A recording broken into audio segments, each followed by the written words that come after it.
Athéna a été renversée par une voiture il y a 30 minutes.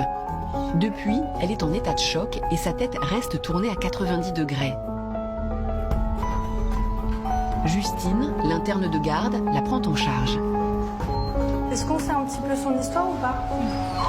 On sait juste qu'il s'est fait taper par une voiture. Et les bradycardes, on va lui mettre assez rapidement un cathé. Le cœur d'Athéna bat 2 fois moins vite que la normale. Et il y a plus inquiétant. Donc là, il a la tête totalement penchée, il ne réagit pas quand je lui fais la réponse à la menace. Il doit cligner des yeux. Là, il cligne pas à chaque fois. Des signes souvent annonciateurs d'un traumatisme crânien. Il se déplace ou pas? Pas du tout, non, j'ai pas l'impression. Le choc de l'accident a-t-il endommagé le cerveau d'Athéna? Pourquoi son corps ne répond plus? Justine doit élucider le mystère.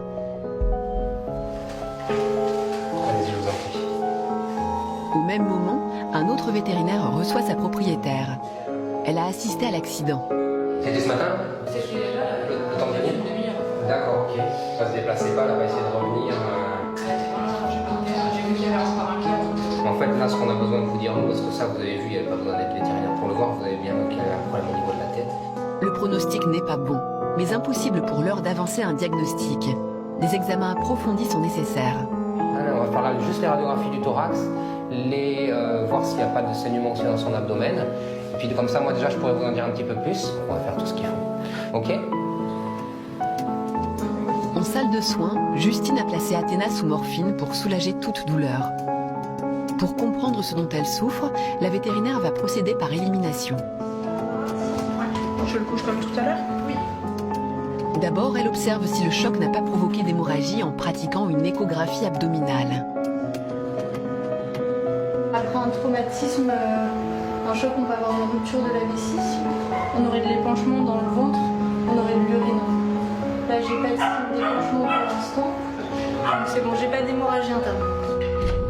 La série d'examens continue. C'est tout le corps d'Athéna qui va être passé à la loupe. Ça y est, chouchou. Allez, regarde, ça y est. Ça y est, loulou. Justine commence par une radio du thorax. J'ai des signes de contusion pulmonaire, mais je n'ai pas de fracture de côte évidente. On va regarder aussi les membres, on n'a pas de fracture. Reste un dernier organe à vérifier. Le plus mystérieux, celui qui contrôle la motricité de tout le corps, le cerveau. Là, on l'endort pour son scanner. L'anesthésie est obligatoire. Il faut que pendant les 30 secondes de l'acquisition, il soit absolument immobile. Donc on est obligé d'endormir.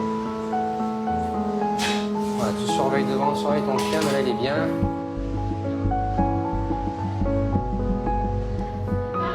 Fermé. On lance le scanner. L'appareil est le même que pour les humains. En 30 secondes, le docteur dispose de dizaines de clichés. La boîte crânienne est intacte. Mais à l'intérieur, qu'en est-il du cerveau? Donc il n'y a aucune indication chirurgicale sur ce chien. Il n'a rien de cassé. Mais alors pourquoi Athéna est dans un tel état?